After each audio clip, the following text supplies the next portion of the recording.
Olá, bem-vindos a mais um MyCast. A gente está na quarta temporada e essa temporada está muito especial com convidados de papo, convidados que estarão no Festival Yoga Style. Quando esse podcast for ao ar, já vai ter acontecido o festival, mas vai ter tido a honra de ter escutado a aula do Matheus sobre uma medicina do futuro, que vai ser muito incrível, tenho certeza, super animada para ouvi-lo. E hoje a nossa conversa é com o Matheus Macedo. Ele também é muito conhecido como Vida Veda, pois ele é o idealizador desse projeto, que é uma empresa social que tem como propósito exponencializar a qualidade de vida de todos os seres vivos. O Matheus, ele foi o primeiro brasileiro a concluir o BAMS, que é um bacharelado em Ayurveda, medicina, cirurgia. Ele viveu na Índia 7 anos e tenho certeza que esse papo vai ser muito engrandecedor. Bem-vindo, Matheus. Obrigado, Mai. Obrigado pelo convite. E é um prazer poder estar aqui, poder servir, poder espalhar um pouco mais esse conteúdo para a sua galera. Ah, demais. Matheus, me conta, acho que a gente pode começar por aí. Como foi morar na Índia? Como que tu teve essa ideia? Da onde nasceu essa vontade? Conta um pouquinho sobre essa experiência. Conto sim. Cara, a ideia nasceu porque, bom, há muitos anos atrás, né, em 2005, quando eu tinha 21 anos, eu estava fazendo minha primeira faculdade, que foi a faculdade de Direito. Eu sou formado em Direito primeiro. E eu estava precisando dar um tempo na faculdade. Então eu tirei um tempo e, como qualquer pessoa normal, eu fui morar na China. E aí eu morei em Pequim e comecei a estudar medicina tradicional chinesa, mandarim e kung fu, que eram as coisas que eu achava mais divertidas na época lá. E estudando um pouquinho de medicina tradicional chinesa, eu ouvi o mito, né, de que a medicina tradicional chinesa ela tinha vindo para a China dos Himalaias. Eu tinha a impressão na época, eu não sabia, né, mas eu achava que a China era o início de tudo, né, eu achava que era tão antiga a civilização lá que devia tudo ter começado na China.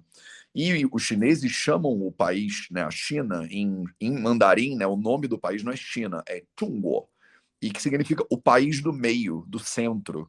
E eu pensava, caramba, tudo surgiu, né, da China. E aí eu descobri que não, né? Que a medicina tradicional chinesa, que o budismo, que o kung fu, tudo que eu achava legal tinham vindo dos Himalaias.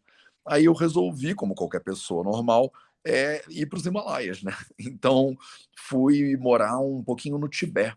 Tive a oportunidade de viajar o Tibete inteiro e cheguei lá disposto a ir até o fim dessa história, né? Tentar entender da onde começou a medicina tradicional chinesa.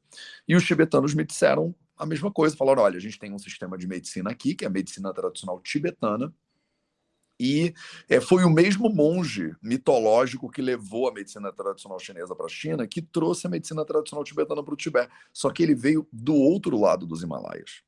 Eu tive a oportunidade de alugar um carro e atravessei a Cordilheira dos Himalaias durante 8 dias. Eu fui de Lhasa, que é a capital do Tibete, até Katmandu, que é a capital do Nepal. E cheguei no Nepal, fui morar num monastério, que é o monastério de Budanilkantha, que é uma cidade no norte de Katmandu. Fui Uhum. estudar com um monge lá que chama Swami Chandresh. E, né, falei, olha, estava na China, estudando medicina tradicional chinesa, me falaram dos Himalaias, fui até o Tibete, medicina tradicional tibetana, e eles me mandaram vir para o outro lado dos Himalaias. Eles falaram para mim, olha, isso que você está procurando chama Ayurveda, é a origem da medicina. Uau. E eu falei, eu quero estudar esse negócio. Aí eu procurei uma lan house, na época não tinha internet como tem hoje, né, o Wi-Fi, essas coisas. A gente ia numa lan house, o pessoal que é da minha Sim. época vai lembrar disso. E eu entrei no Yahoo, na época também não tinha Google, e fui pesquisar, né, Ayurveda, Índia, e encontrei uma universidade, a Universidade de Ayurveda de Gujarat, que oferecia um curso que chama BAMS, que é o Bacharelado em Medicina e Cirurgia Ayurvédicas. É uma especialidade, uma faculdade de medicina, só que com especialização em Ayurveda raiz mesmo. E me mandaram uma mensagem dessa faculdade, né, dizendo que tem esse curso e tal, mas eu não tinha condições de ir do Nepal, morar na Índia e ficar na Índia. Voltei para o Brasil, terminei o direito, comecei a trabalhar, fez um detour a minha vida de uns 8 anos, até que eu percebi que eu não estava feliz fazendo o que eu estava fazendo, e resolvi largar tudo e ir atrás desse sonho de anos antes, me mandei um e-mail para a mesma faculdade de novo, falei, e aí, ainda tem vaga? E aí eles me falaram, tem uma vaga para esse ano, era 2013 isso. Se você quiser se inscrever, daqui a 30 dias as aulas começam. Aí eu basicamente vendi tudo que eu tinha, peguei uma mochila e fui morar no interior da Índia para fazer a Ayurveda lá. Eu nunca tinha estudado Ayurveda, né, formalmente. Nunca tinha lido nenhum livro, na verdade, de Ayurveda. Eu tenho essa tendência de quando eu quero fazer as coisas, eu vou de cabeça logo de uma vez, né? Uhum, E aí fui morar lá e acabou que isso mudou completamente a minha vida, né? Eu tive a oportunidade de estudar com professores, com mestres, com gurus, com pessoas muito importantes do Ayurveda, do norte ao sul da Índia. Morei quase 7 anos mesmo lá na Índia. E no terceiro ano da faculdade, uma amiga minha, que chama Laura Pires, uma amiga muito querida minha, me falou, cara, você não quer vir ao Brasil dar uma palestra e falar sobre Ayurveda? E eu aceitei o convite, acabei indo ao Brasil, 2016, isso. E essa palestra deu origem a tudo que a gente faz hoje no Vida Veda. Em 2017 eu comecei a publicar uns vídeos nas redes sociais, botar uns vídeos no YouTube e tal. E aí de lá para cá, 5 anos depois, o Vida Veda é isso, uma das maiores comunidades de Ayurveda do mundo, talvez, mas acho que a maior em língua portuguesa. Eu tenho a oportunidade de ter pessoas que aprendem com o Vida Veda em mais de 50 países do mundo. A gente acabou de passar de 10 milhões de visualizações no YouTube. E esse serviço que eu brinco, né, com os meus alunos e alunas, que é um trabalho infinito, né? Ele não uhum, vai, pelo visto, acabar nunca. Ele começou há milhares de anos atrás. O Ayurveda é um sistema de medicina milenar, né, que está codificado em textos que são muito antigos. E assim como ele começou há milhares de anos atrás, ele provavelmente vai continuar por mais milhares de anos para tentar servir, ajudar as pessoas. Uau! Eu amei conhecer a tua história, Matheus, porque apesar de ser tão grande o Vida Veda, eu não te seguia e eu não te conhecia. E Sim, daí uma amiga minha chamada Lu Ferraz, que é aqui de Miami, claro. ela também super nerd de Ayurveda, assim, Sim, super estudiosa, ela é minha convidada, eu tenho uma formação de yoga online e ela é a pessoa que fala de Ayurveda na minha formação, onde ela postou legal. alguma coisa de ti. Sim. E eu olhei e comecei a seguir, e comecei a adorar teu conteúdo, hoje em dia adoro. Ai, que honra. E ver como é importante o poder da internet, porque imagina tu lá naquela lan house, né? Se Sim. essa faculdade ou se essa universidade ela não tivesse ali no Yahoo, ela não tivesse uma página, né? Como não iria encontrar? Então, eu acho que muita gente que tem um conhecimento enorme, eu sou uma grande incentivadora de amigas próximas a falarem, fala mais no Instagram, ou se não é teu perfil, fala no YouTube, ou escreve num blog, porque as pessoas veem muito só como ego, né? Às vezes a pessoa tá ali na rede social. E longe disso, é uma forma, eu acho muito nova era. Imagina a tua mensagem chegando, tá em Paraty, né? Chegando em pessoas do mundo inteiro, chegando em pessoas da China, chegando em pessoas que estão no Japão, na Austrália. Assim, eu acho a internet tão maravilhosa, tão nova era, tão sem barreiras, que eu sou uma grande incentivadora das pessoas passarem sua mensagem, seja se cozinha bem, seja se tem uma dica, de cabelo, seja se tem uma dica de cozinha, para a gente realmente colocar a nossa mensagem no mundo. Eu acho tão lindo isso que você está falando, e é engraçado porque eu sou o outro polo, eu era o outro polo dessa discussão, porque eu era totalmente avesso a redes sociais. Eu era super analógico, não gostava, eu sempre gostei de tecnologia, mas não gostava da ideia das redes sociais. Quando eu comecei a compartilhar conteúdo, foi um pouco a contragosto, mas muito assim, com base nisso que você acabou de falar. Foram pessoas que me incentivaram, dizendo, vai ajudar as pessoas, e eu comecei a fazer.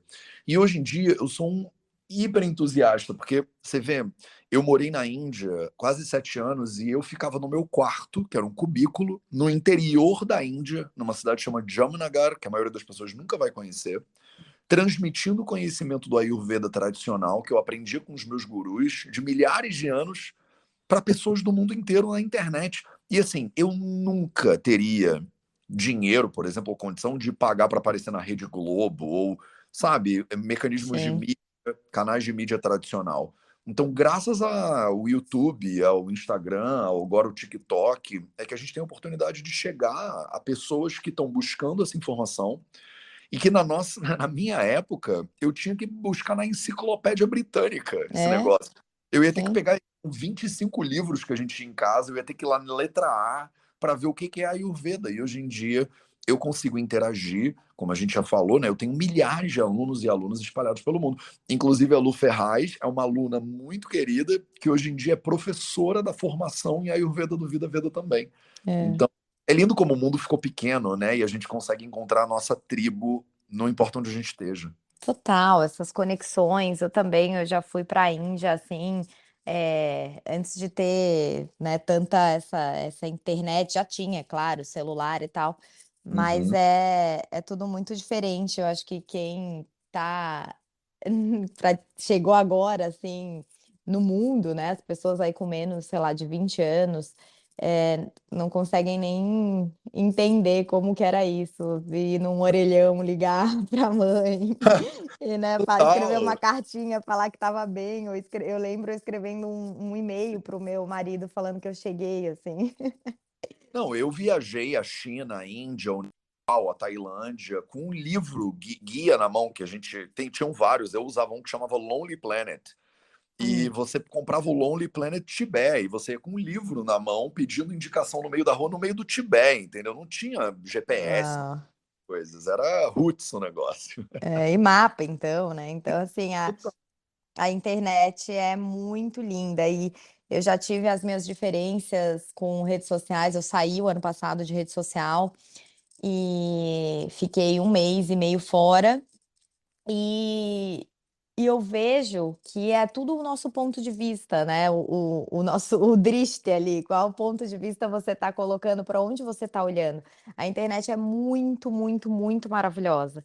E às vezes tem 100 pessoas comentando uma coisa ruim, e tem uma falando algo ruim e você muitas vezes foca no ruim, né. Então que poderoso que é. Para mim é uma ferramenta também de autoconhecimento, de assim, como eu me relaciono com as redes. Então, eu sou realmente uma incentivadora das pessoas passarem a sua mensagem, e que bom que tu começou a gravar. Como é que foi? Tu começou a gravar lá e postava no YouTube?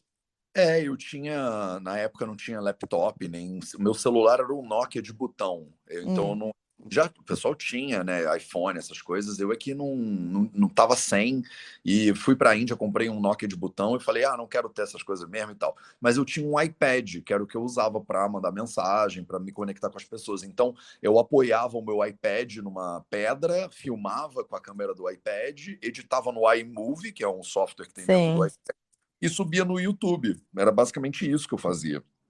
E Uhum. isso foram os 2 primeiros anos de Vida Vedra. Eu era chamado para dar uma palestra, levava meu iPad, apoiava o iPad em algum lugar, filmava e botava no YouTube. Então, tudo que eu fazia, que eu fui cada vez mais, eu filmava e botava no YouTube. Eu dizia para as pessoas: eu vou com a condição de que eu possa filmar e botar no YouTube para mais pessoas poderem ter acesso. Então, era exatamente esse ímpeto que você comentou, de tornar isso cada vez mais acessível, para que, assim, porque eu tive que ir até o interior da Índia para aprender o que eu aprendi. Eu tive que estudar sânscrito, eu tive que passar por um monte de situações que eu só pude passar porque eu tenho uma série de privilégios que me permitiram fazer isso. Uhum. Então, vim para essa vida com tantos privilégios que eu acredito que é obrigação minha desse lugar de privilégio poder retribuir para a sociedade de alguma maneira, poder dar acesso a essas informações para pessoas que talvez não tenham a mesma facilidade ou privilégio que eu tive de poder ir até lá beber da fonte. Uhum. Então, eu estava esses vídeos no YouTube pensando no Mateus, que não tinha condição de ir para a Índia. Pensando, imagina se eu quisesse muito estudar Ayurveda, mas eu não tivesse condição, não soubesse inglês, não pudesse viajar por algum motivo. Imagina que tem uma pessoa que é igual a mim, com o mesmo interesse que eu tenho, mas ela está no interior do Brasil, por exemplo, e ela não vai nunca poder vir até aqui, né, morar no interior da Índia, mas eu posso tornar esse conteúdo disponível para ela da maneira como eu estou aprendendo aqui na fonte, na raiz. Então, esse foi meu impulso inicial, e aí ele virou tudo isso que virou. Mas acredito que tem também a tua forma de falar. Tu é super simpático, tu simplifica, né. Eu acho que muitas pessoas, eu vejo isso no ambiente do yoga, porque eu ensino muito filosofia de yoga. Aham. E tem gente que parece que explica para complicar, né? Então, os termos sânscritos e tudo que a gente vê do sânscrito, gosto muito de usar exemplos, por exemplo, os samskaras, que eu comparei aqui num podcast com uma estrada, que ficaram com as marcas do pneu. Então, acho que quando a gente traz exemplos práticos, tudo fica muito mais simples. Ayurveda, Dioste, Yoga, não precisa ser um bicho de sete cabeças, né? Então, é muito lindo esse trabalho, eu acho, de quem populariza os Vedas. Então, essa forma de falar, de simplificar, é muito lindo. É E maravilhoso. É isso, entende? Eu acho que para a pessoa que quer aprender o sânscrito, ler o texto no original, eu vou ensinar o sânscrito e o texto no original. Para a pessoa que quer aprender a melhorar o sono dela, de repente eu não preciso ensinar o texto no original, eu preciso dar um dever de casa para ela melhorar o sono. A grande questão aqui é que a medicina, né, e nesse caso aqui o Ayurveda, ele é uma profissão de serviço. As minhas redes sociais, elas não servem para as pessoas me seguirem, elas servem para eu servir as pessoas. Então, lindo. cada pessoa que chega para mim vem com uma necessidade específica. A mulher pode virar e falar: olha, eu sou engenheira, trabalho 12 horas por dia, tenho 2 filhos e eu não tenho muito tempo para ficar estudando, sei lá, Ayurveda, mas eu quero ser saudável, eu quero ser feliz, eu quero ter mais energia. O que eu posso fazer? E o Ayurveda, ele não é só para quem quer, sei lá, morar na Índia. Ele é para todo mundo.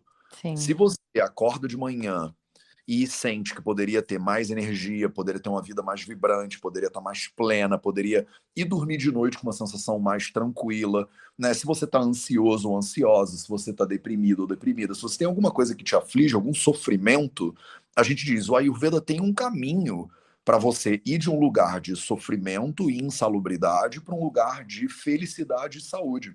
A gente estuda no Ayurveda exatamente esses 4 elementos da vida. A gente estuda como é que a pessoa pode ficar mais saudável, como é que a pessoa pode ficar doente, como é que a pessoa pode ter uma vida feliz, como é que a pessoa pode ter uma vida triste. Então são só essas 4 coisas. Se você é uma pessoa que está num lugar que não está legal de saúde, ou num lugar que não está legal de vida, o Ayurveda tem ensinamentos para tentar te conduzir para o lugar onde você quer estar. Então a pessoa não está ali para aprender o que eu acho que ela tem que aprender. É eu que estou ali para servi-la, entendeu? Essa que é a minha perspectiva, pelo menos faz sentido para você? total. Eu sempre falo, quem entendeu servir, entendeu a vida. A gente está aqui para colocar os nossos dons e habilidades no mundo. Cada um tem a sua missão. Eu acredito na missão de alma e que cada um veio com dons e habilidades para servir o Dharma, né? Para colocar os seus talentos no mundo. Então, todo mundo é bom em alguma coisa. E tem aquela frase que eu gosto muito, que é: se você avaliar um peixe pela sua habilidade de subir em árvore, aquele peixe vai passar a vida achando que é um idiota. Então, é, cada um tem os seus talentos e a gente vai achando, né? O propósito. Hoje em dia eu vejo que no yoga e dharma, quando eu estava dando umas aulas, todo mundo ficou muito, ai, que eu não achei o meu propósito ainda. Eu não achei o meu propósito. Falei, gente, relaxa. Não é algo a ser desvendado, não é um mistério. O seu propósito pode ser mãe. O meu propósito de dia agora, ali daqui a pouco, vai ser lavar minha louça. Sim. Né? É fazer as coisas com um propósito. E esse propósito de servir, eu acredito que é o propósito da humanidade, que a gente está aqui para isso.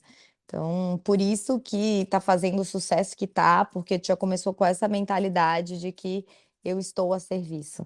Isso é muito lindo.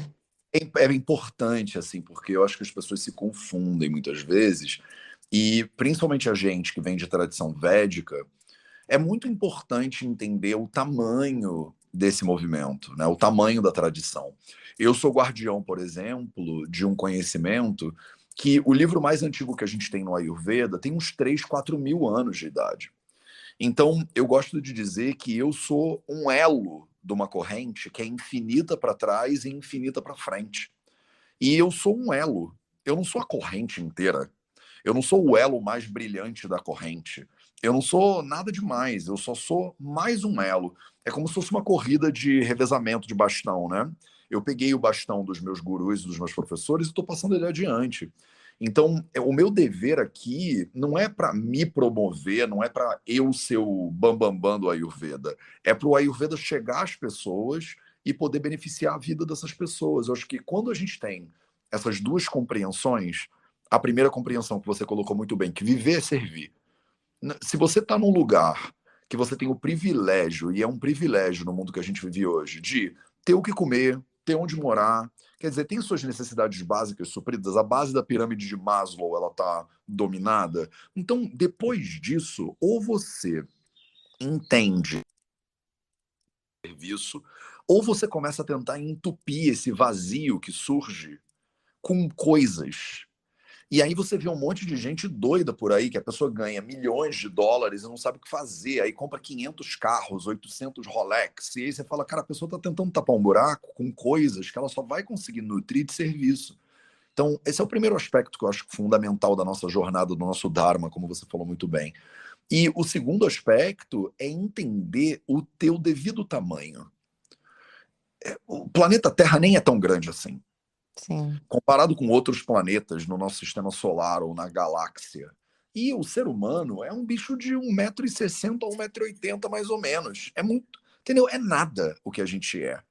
E É. eu costumo brincar com a minha galera, com meus alunos e alunas, de que tem muito trabalho que tem que ser feito no mundo para esse mundo melhorar. O mundo está muito necessitado de serviço e de trabalho. Só que ele é trabalho de formiguinha. Então toma cuidado para você também não olhar para o tamanho do trabalho e pensar: ah, Matheus, eu não dou conta desse trabalho, não. É impossível isso, é muita coisa para fazer. Eu falo, é muita coisa para fazer para uma formiguinha só. Né? Na verdade, o trabalho não é nem de formiguinha, o trabalho é de formigueiro. É. Então, encontra outras formiguinhas que nem você e vamos trabalhar dentro do nosso tamanho, porque senão fica ridículo. A pessoa ela acha que ela é muito maior do que ela é de verdade no espaço e no tempo, né? A nossa longevidade ela pode ser grande, mas ela é limitada também. E saber que você faz parte de um legado, a humanidade, ela é o nosso legado. A gente gosta de dizer, né? Você não fica de pé sozinho, né? Você está sempre de pé em cima dos ombros dos gigantes que vieram antes de você. Sim. Então, é muito importante para mim, para o ser humano, conseguir se colocar na sua devida proporção, nem menor do que é, nem maior do que é. E aí isso dá uma visão adequada da realidade, né? Que para a gente no Ayurveda é muito importante. Sim, eu acho isso que tu falou dos milionários e tal, que todo excesso esconde uma falta. Então, eu não digo nem só de dinheiro, tem pessoas também aí num excesso, seja de embriaguez, seja de alienação, de ficar olhando rede social sem parar, né? Hum, Assim, perdendo tempo como se fosse viver para sempre e se desmotivando, achando que a vida que ela tá vendo ali é mais perfeita que a dela, então a vida de todo mundo é linda. Então, esses excessos, a gente está numa sociedade de excessos, até excesso de informação. A sem gente não dúvida. precisa da metade das informações que a gente tem no dia, mas que chegam, né? Escutar a notícia, escutar, ler o jornal. Então, eu acho que o Ayurveda e o Yoga, eles têm uma mensagem assim de simplificar, né? Que as coisas, a felicidade não está no extraordinário, que nós já somos, já nascemos seres livres, felizes e completos. Não é nada do mundo externo que vai nos preencher. Ao contrário, as coisas do mundo externo podem tirar a nossa atenção no que a gente realmente precisa colocar atenção, que a única saída é para dentro, não tem nenhuma saída, assim, nenhuma porta ali de emergência para fora, é tudo para dentro. Então, se tu pudesse falar também um pouquinho como que, se tu pratica ioga, como que começou a tua prática, como que é o teu sadhana, a ligação do yoga com a Ayurveda, que eu acho que as pessoas aqui do podcast sabem mais sobre yoga. Legal, legal. Então, eu comecei no yoga, na verdade, né? Eu comecei com 15 anos, eu fui um adolescente bem esquisito. Eu também, eu comecei com 14. Olha só, gente, a É. gente é irmão de mães, né? Separaram a gente na maternidade, Mai. Falando a verdade. A gente tem que se conhecer, vamos A conversar gente nem muito no se privado. conhece, mas a gente é uma coisa só, né, pelo visto. Então, É. eu também, dos 14 para os 15, eu virei vegetariano, aí comecei a meditar, fazer yoga e tai chi chuan. Hum. Então, eu ia na pracinha, né, fazia yoga na praça, ia na praia, morava no Rio de Janeiro, eu fazia tai chi chuan na praia, e aí eu comecei a comprar livros de meditação, e aí começava, sentava no meu quarto e ficava lá meditando, tadinho. E meu pai falava: meu filho, você não vai para uma festa, não? Você não vai sair? Na minha época, o pessoal dançava lamba aeróbica ainda por cima. E eu, E eu falava, não, não, eu quero descobrir o mistério da vida. E meu pai é engenheiro, né? E É. aí, papai chegava do trabalho em casa, eu falava, pai, por que nós estamos aqui e tal, e tadinho, ele ficava doido comigo. Porque eu tava tentando descobrir o que que a gente tá fazendo aqui, né? Com 15 anos, É. urgência, né? E aí eu frequentei tudo que é religião, eu ia me iniciava em tudo, Nossa, de, igual.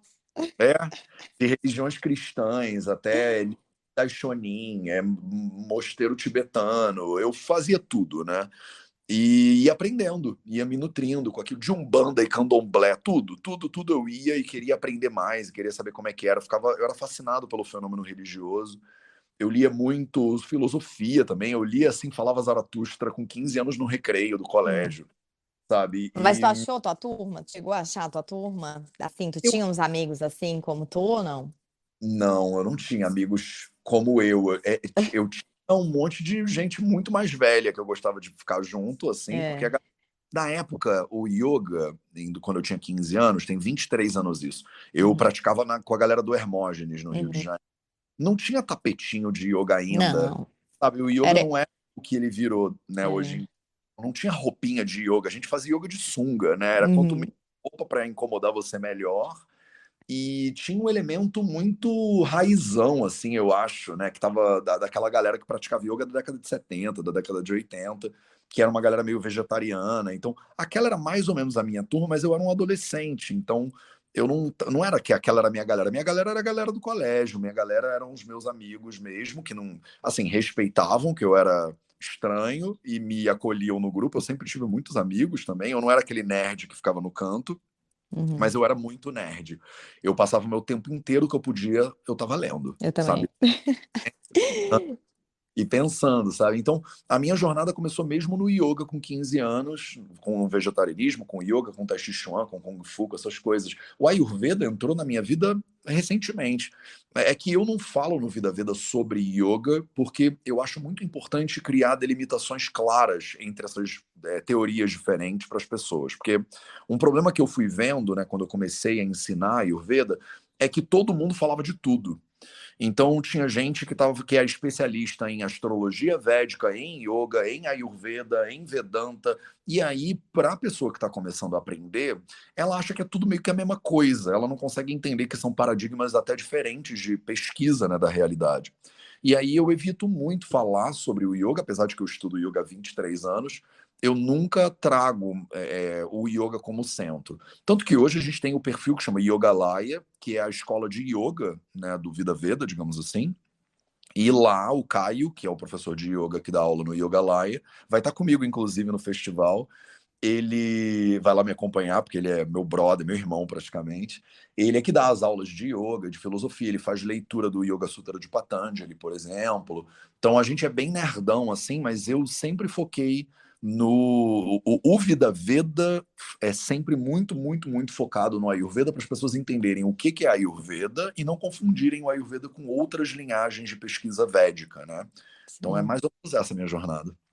É, até dentro do yoga tem muitos, vamos dizer, limites, tem linhagem Samkhya, tem uma linhagem mais Vedanta, os nomes, e apesar de a internet ser muito maravilhosa, é, não, eu oriento, né? Esses dias eu recebi uma pergunta, esses dias no ano passado, uma inscrita até da formação, ela perguntou, mas Mai, eu não consigo, por que que a tua a formação é tão filosófica? Por que que tu foca tanto na filosofia do yoga? Eu não posso essa parte, que ela queria só evoluir nos asanas, né? Ela falou. Aham. É, ela, mas eu vou fazer, por exemplo, parada de mão, ela perguntava, da tua formação, eu vou sair fazendo? Daí eu falei, olha, eu acho que realmente não tem o perfil da minha formação, talvez é melhor fazer esses intensivos, assim, que tem de asana mesmo, né? Sim.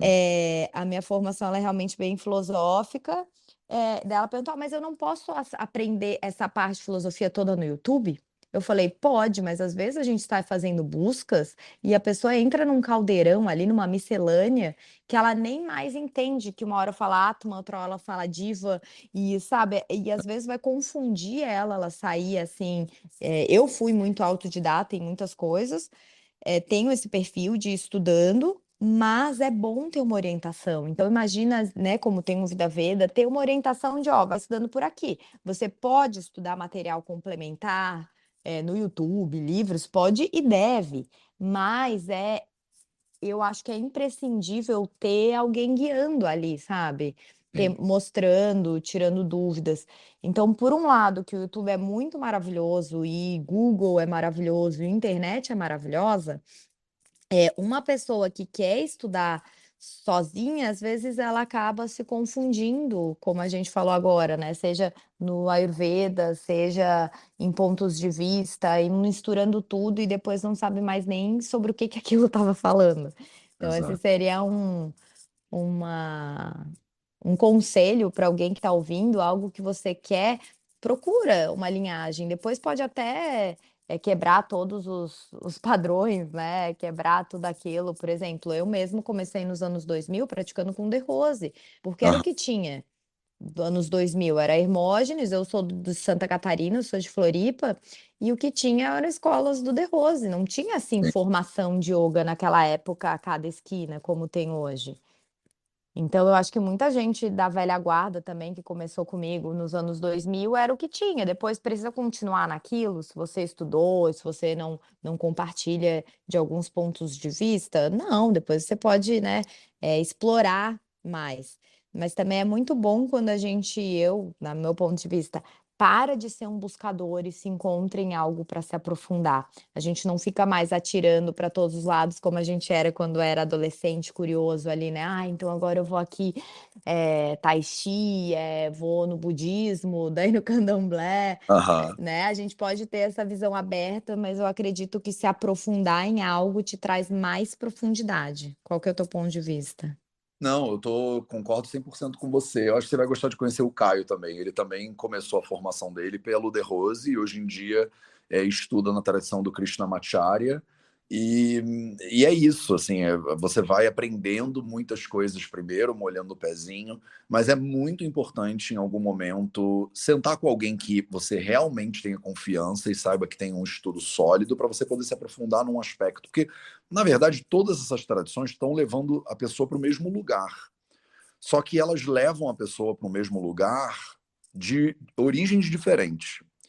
Então, o que eu acho que muitas pessoas não entendem é isso, assim, ela vira para você e fala assim: "Eu quero ir para São Paulo". E aí você fala: "Ah, olha, tô aqui em tô em Floripa, né, para ir para São Paulo, você pega ali a BR, aí você vai para lá, e você fala para a pessoa como é que ela chega lá". Aí ela vira para outra pessoa e fala: "Como é que eu chego a São Paulo?" Ela fala: "Olha, você vai para o sul e tal e tal". Aí a pessoa fala: "Não, que para o sul. A Mai tá falando que é para o norte, você tá falando que é para o sul. Tipo, vocês não têm nada a ver, vocês estão se discordando, vocês são inimigas". Você fala: "Não, é porque a Mai tá em Floripa, a outra pessoa tá na Bahia". É, Então, dependendo do ponto de partida, o destino ele é o mesmo, mas o caminho é totalmente diferente. E cada pessoa está num ponto de partida específico seu. E você acaba ressoando com o professor ou com a professora que acaba compartilhando desse lugar de ponto de partida. Essa ressonância ela é muito importante. Então, em algum momento, se dedicar a alguma coisa é importante, porque senão uma pessoa fala para você ir para o norte, outra para o sul, você acaba que não sai do mesmo lugar, né? Eu total. concordo muito contigo. Não é à toa que na tradição védica de forma geral, mas ayurvédica de forma específica, a gente fala que tem três fontes básicas, né, para aquisição de conhecimento. E a primeira delas, que é a mais, digamos assim, confiável, eles chamam de pratyaksha pramana, né? Quando a pessoa ela vê com os próprios olhos, ela pega, né, no negócio, ela tem um conhecimento direto, né? Então é a coisa do botar a mão no fogo e sentir que queima, né? O segundo tipo de aquisição de conhecimento eles chamam de anumana pramana, que é quando você infere. Você sabe alguma coisa, você vê uma fumaça e você sabe que onde a fumaça há fogo, né? Como a gente diz. Então, você não está vendo fogo, mas você sabe que tem um fogo ali porque tem fumaça ali. Você consegue inferir a realidade a partir de conteúdo, de premissas que você tenha. E a terceira maneira de adquirir conhecimento a gente chama de aptopadesha no Ayurveda. E apta upadesha é o conhecimento dos aptas, né? Os aptas são pessoas que já foram onde você quer ir, já estudaram o que você está querendo começar a estudar. Quer dizer, a pessoa tem uma experiência fidedigna, ela tem fontes confiáveis, quer dizer, ela sabe como ajudar você a não ficar batendo cabeça. Porque às vezes o autodidata, eu também sou muito autodidata. Só que, cara, quanto desperdício de energia eu já tive na minha vida por ser autodidata, de ter que ler 10 coisas para ver que, putz, na verdade, esse aqui era o melhor jeito de começar. Aí alguém vira para mim e fala: Matheus, você já estudou Ayurveda, não sei o quê, qual é o melhor jeito de começar?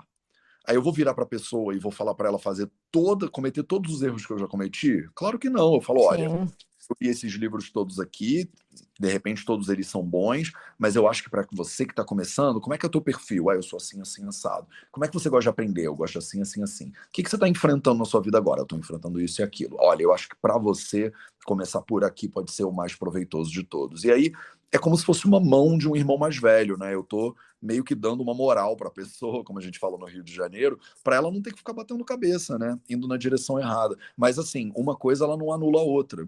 Então, também há que se dizer que também não adianta você encontrar um guru e aí abrir mão do seu bom senso, né, do seu livre-arbítrio, total. de julgamento, né, da sua crítica, porque acontece muito isso, né? Tem pessoas que dizem: "Eu só aprendo com as minhas próprias mãos". E aí ela perde a oportunidade de aprender com todo o conhecimento acumulado dos seres humanos. Tem gente que diz: "Eu só confio no meu guru". E aí nada do que ela vive na vida dela para ela é importante, só importa o que o guru falou. Então ela tá com fome, o guru fala que ela não tá com fome, ela fala: "Então não estou com fome". Mas isso não é aprendizado, isso é gaslighting, é tipo, tem uma pessoa ali que está pegando a tua realidade de você. E na visão do Ayurveda, o desenvolvimento do discernimento é uma parte fundamental do processo da pessoa. O guru, ele, alguma hora, tem que devolver o discernimento na mão da pessoa. É como a criança, né? Ela é criada pelos pais.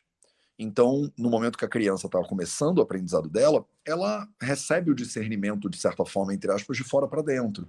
Ela vai aprendendo algumas coisas, mas a mãe e o pai vão ajudando, né? O filho, leva um casaco, né? Pode ser que você sinta frio, botou muita comida no prato, talvez você passe mal. Eles vão aprendendo juntos. Tem uma hora que o ser humano ele deixa de ser criança, ele vira adulto, e a maturidade é exatamente, para mim, de maneira resumida, é você transferir a referência externa para dentro. Então, em vez de eu pedir autorização para o meu pai para eu ir, eu decido que eu vou e eu vou. Tem muita gente que não amadurece de verdade. A pessoa ela só pega a autoridade do pai e bota na esposa, no marido, no irmão, no melhor amigo, no guru.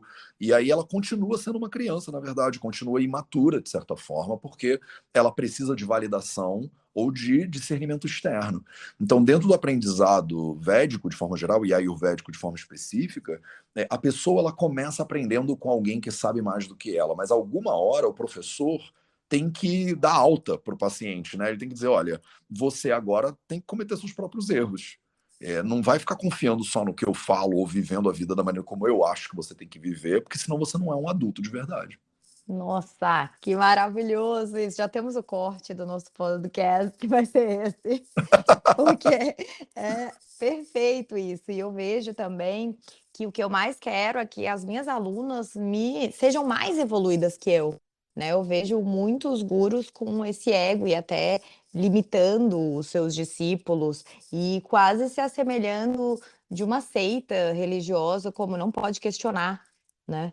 Não pode, estou falando e é isso. E eu acho que o nosso senso crítico, e isso até que o Matheus falou, quem quiser saber mais, tem um episódio aqui sobre Samkhya, né, que fala esses 3 métodos de conhecimento do Samkhya, percepção, inferência e esse lado bem racionalista do Samkhya que eu gosto muito, é a gente não ficar nessa paixão cega que a gente está vendo com tudo agora, com políticos, né? Olha esse momento do Brasil, as pessoas parece que elas têm que seguir uma cartilha, elas escolheram um lado e que tal você, né? Não, isso aqui tá errado desse político que eu escolhi.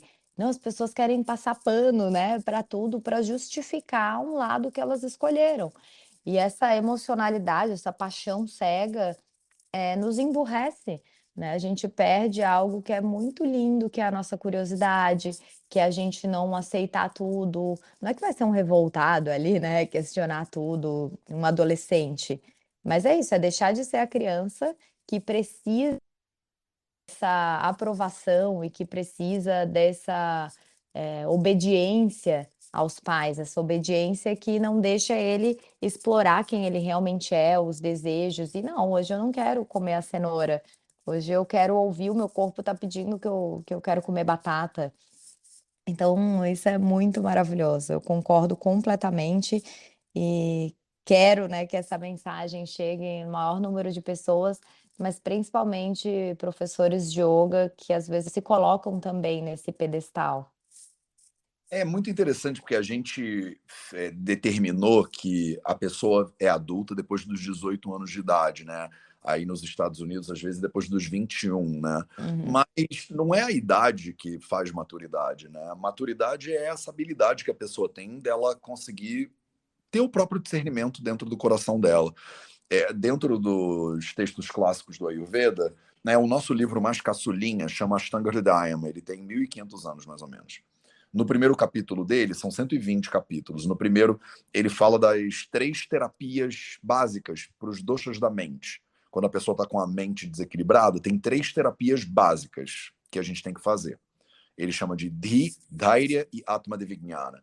Então, a primeira delas, Dhi, significa discernimento.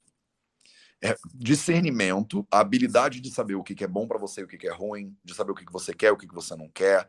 É a primeira habilidade que você tem que ter. Quando a mente está desequilibrada, a pessoa ela perde o discernimento. A segunda, Dhairya, eu traduzo como coragem. Coragem é a habilidade de você decidir que você vai fazer alguma coisa e você ir até o final, mesmo sendo desagradável. Às vezes, né, a vida não é sempre divertida pra caramba, né? Eu quero, sei lá, fazer uma cirurgia, preciso fazer uma cirurgia. Não é divertido passar por uma cirurgia, mas eu sei que vai me fazer bem, então eu vou lá e faço. Então eu sei que eu preciso prestar vestibular porque eu quero fazer, né, sei lá, faculdade. Não vai ser divertido necessariamente fazer, mas eu vou encarar porque é algo que eu preciso encarar.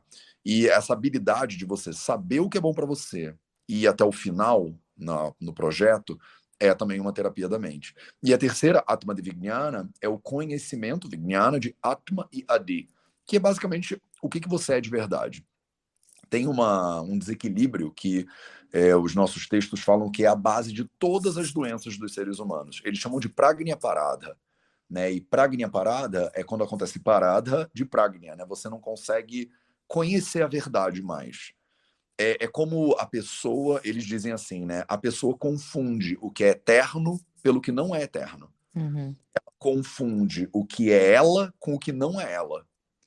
Então, a ideia de eu entender o que eu sou e o que eu não sou. Quer dizer, eu sou meu celular? Não. Então, quando alguém rouba o celular, por que eu fico totalmente desgovernado? Né? Eu sou a minha namorada? Não. Então, por que quando a minha namorada posta alguma coisa, sei lá, nos stories, eu fico chateado? Então, é porque existe uma mistura aí. É a pessoa se misturando com coisas que ela não é.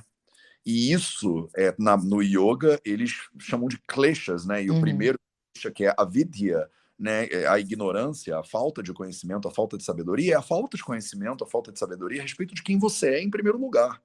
Quem você é e quem você não é. E aí você deu o exemplo da política, eu gosto de dar o exemplo do futebol. Porque às vezes você vê, né, o torcedor de um time brigando com o torcedor do outro time. E às vezes fisicamente, né, violência física. Só que o jogador dificilmente briga, né? Ele pro outro time, ele muda de time. Sim, Então, é doido como ele é mais aficionado do que o jogador. É é, como se a pessoa é mais real do que o próprio rei, sabe? Os políticos são assim, eles são políticos. Daqui a pouco muda sim. de partido, um vai para um lado, um vai para o outro. Mas as pessoas, elas entram num lugar de conexão com aquela cor, com aquele nome, com alguma coisa, e elas perdem a sensação de quem elas são nesse processo. Isso, pra gente, no Ayurveda, chama Pragnya Parada. É a origem de todas as doenças que tem, físicas, mentais, espirituais, não faz diferença. Mas eu acho que tá quase igual, assim, política e futebol no Brasil, É né? verdade. Tá os ânimos da flor da pele. Sim. Bom, maravilhoso o nosso papo, que não são super longos. Eu amei, acho que tivemos muitos aprendizados, muita luz nessa conversa. Espero que ilumine aí as pessoas a terem o discernimento para irem atrás e para se inspirarem na história do Mateus, de não que precisem morar na Índia, mas se quiser também, né, é um caminho. Sim. E esses dias até me perguntaram, eu tenho um aluno meu que é super assim, empresário, ele é investidor de várias empresas, e ele falou: "Mas aonde tu se vê assim daqui 10 anos, profissionalmente?" Eu pensei, nossa, daqui 10 anos, meus filhos vão estar indo para o college, porque eu ainda tô, eu falo, né, Bhakti Yoga, eu tenho dois filhos pequenos, então é um momento de muita devoção, né? Não tenho meu tempo todo para mim. E eu pensei, nossa, eles indo para a faculdade, saindo de casa, eu acho que eu vou morar, ou se não for na Índia, um tempo assim, nas montanhas, escrever muito. E era totalmente diferente da resposta que ele esperava, sabe? Eu acho que ele, eu acho que ele esperava mais, assim, eu tava falando de menos. Sim. Eu tava falando de mais tranquilidade, que querendo ou não, Miami tá virando cada vez maior, é uma cidade de praia, tá super virando metrópole, tá com uns problemas de cidade grande, que é trânsito e tal. E daí eu falei, nossa, eu acho que é boa pergunta, mas eu falo, eu não faço mais tantos planos, né? Há 10 anos atrás eu não imaginava que eu ia estar morando em Miami, eu não imaginava que eu ia ter dois filhos. Eles chegaram muito esperados, mas sem eu ter planejado. Então acho que é legal a gente ter nortes, a gente ter metas na vida, mas não a gente ficar tão apegado. A vida não é um business plan, assim, né? Que a gente vai colocando metas. E eu vejo que as pessoas que eu mais conheço que ficam colocando são as que mais ou se frustram ou que vem a vida e muda o jogo completamente, como o universo jogando dados ali, falando: o quê? Você acha que você que está jogando os dados? Coitado, né? Então, para a gente não se frustrar, é muito lindo a gente estar aberto para as infinitas possibilidades do universo. Eu estudo muito astrologia védica também, a gente teve vários podcasts aqui sobre isso, mas eu falo, não é para te limitar, não é para você ficar refém, nossa, ferrou que hoje a lua está em tal nakshatra. Não é assim, né? Tudo é uma guiança, e igual a Ayurveda também é uma guiança, né? Não é assim, não é uma bengala. Eu falo que as pessoas também ficam muito usando bengala nos doshas, né? Tipo, é que eu sou assim porque eu sou vata, não é que eu sou assim porque eu sou cafa. E não é Sim. assim, né? Não, não é assim, e como tudo, né? É isso, são ferramentas que a gente acaba usando de maneira equivocada, porque é divertido, né? É como falar de astrologia, né? Eu sou Capricórnio, você é um típico geminiano e tal. E a gente É. gosta de se comunicar assim com os doxas também. Eu falo para as pessoas que elas não façam teste de doxa e esqueçam de descobrir o próprio doxa. Eu gosto de implicar um pouquinho com os meus alunos, de provocar, né? Porque eu acho que a provocação às vezes leva à reflexão. E eu falo, muitas vezes é mais útil para você fazer o teste da princesa da Disney do que fazer o teste do Dosha. Porque eles são um pouco mais completos, às vezes. A Disney gastou um pouco mais de tempo. Os testes do Dosha, às vezes, são 10 perguntas que querem te dizer a tua essência, tua prakriti, né? Tipo, o que você é de verdade. Eu falo, leve isso tão a sério quanto você levaria um teste de uma princesa da Disney, Da entendeu? Capricho, lembra? Da Quem é o seu par ideal? Exato. Tipo, você vai pensar, cara, eu sou uma típica Pocahontas. Beleza, mas você não vai fazer escolhas de vida, né, baseadas no fato de que você é uma Pocahontas e a sua melhor amiga é a Moana, né? Não vai ser por aí, entendeu? Eu falo para as pessoas, leve o teste do Dosha também, assim, com uma pitada de sal, sem levar tão a sério essas coisas. Qual tu acha que seria a melhor forma de conhecer e ver a melhor, por exemplo, alimentação para o seu dosha? Eu acho que a melhor forma é efetivamente deixar o Dosha de lado, primeiro. Eu acho que o primeiro passo das pessoas não deveria ser se preocupar em descobrir o seu Dosha nem nada disso. Eu acho que o primeiro passo das pessoas deveria parar para observar o que elas fazem.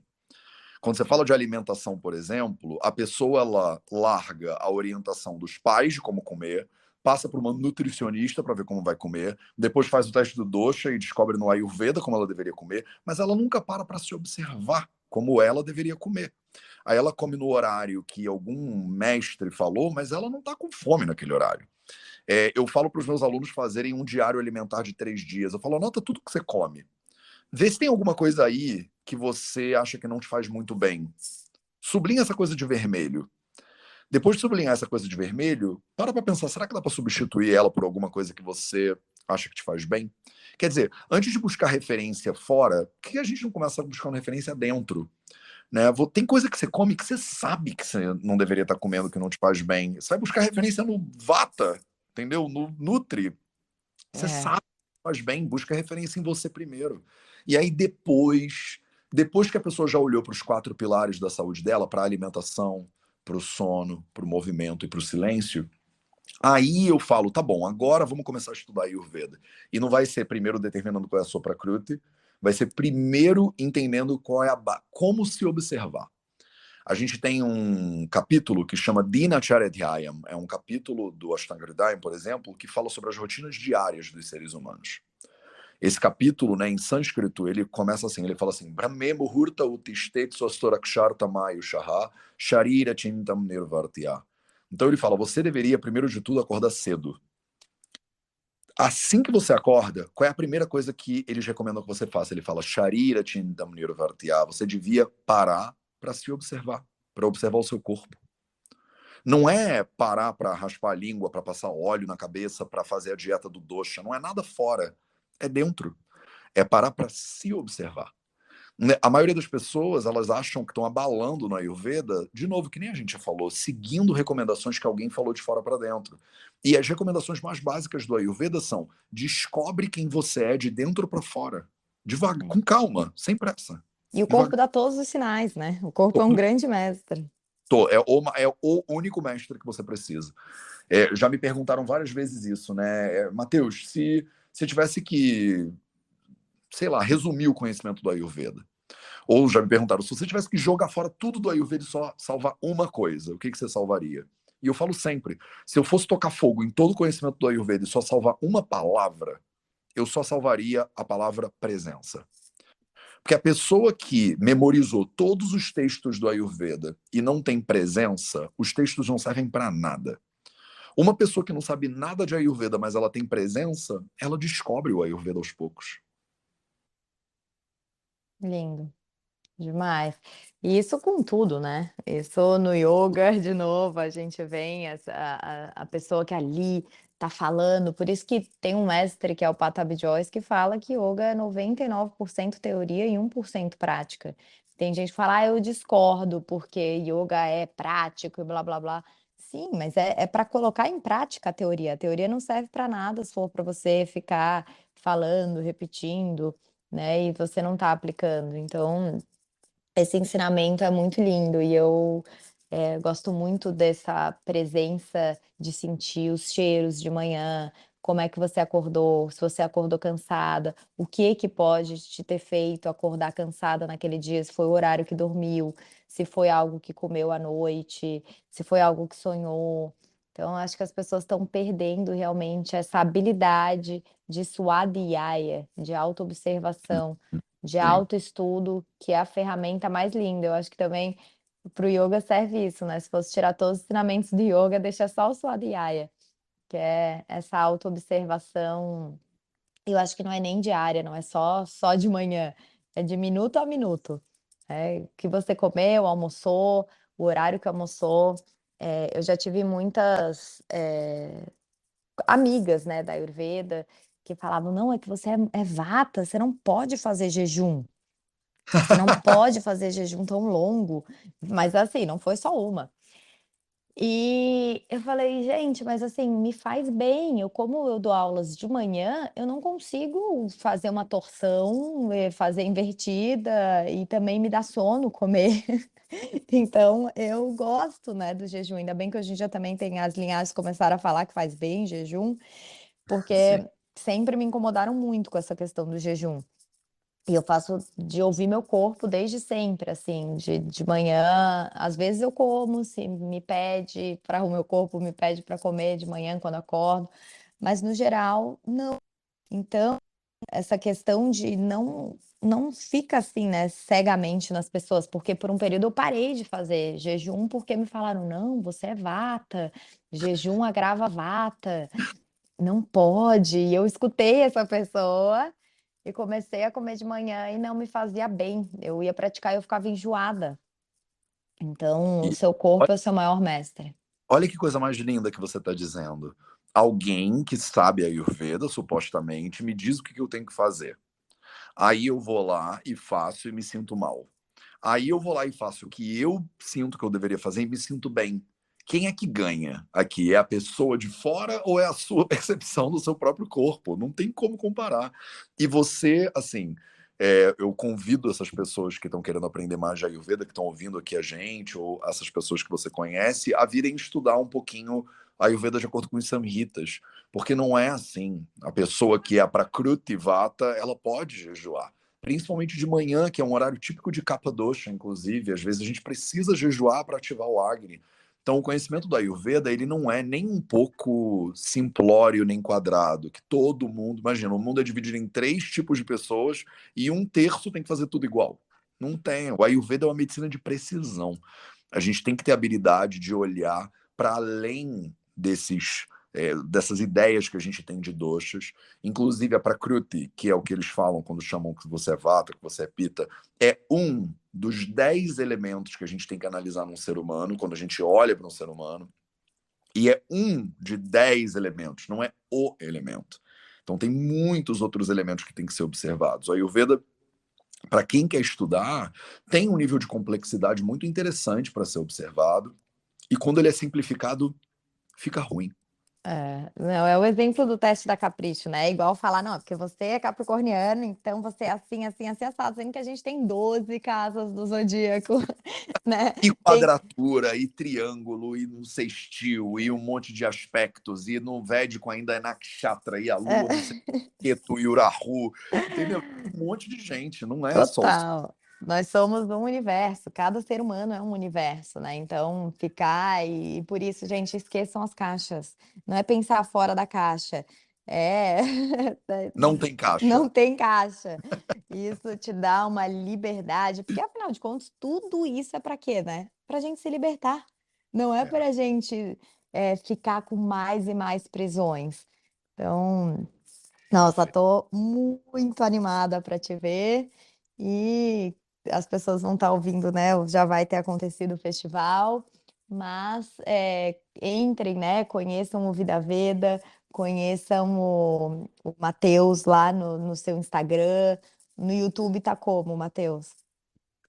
Também Vida Veda. Se você botar Vida Veda no Google, já tem algum. Você está na Coreia do Norte. Então É coloquem aí. impossível. Se você botar Coloquem. Vida Veda, Deus Macedo em qualquer rede social, você me encontra. Então vamos lá, aprender com esse lindo serviço do Matheus. E que chegue esse conhecimento até as pessoas para libertar, gente. Não entrem em paranoias, né? Porque não é para isso. Esse conhecimento milenar a gente encontra na essência que, apesar de diferentes caminhos, a meta é a liberação. A meta é a gente se libertar. Matheus, muito obrigada pelo teu tempo, por toda essa riqueza de conhecimento. Amei o papo, leve, gostoso e muito rico. Obrigado, May, obrigado você, obrigado pelo convite para palestrar, obrigado pela oportunidade de estar conversando aqui com a tua galera. Se eu puder ajudar ou servir vocês de qualquer maneira, contem comigo, tamo junto.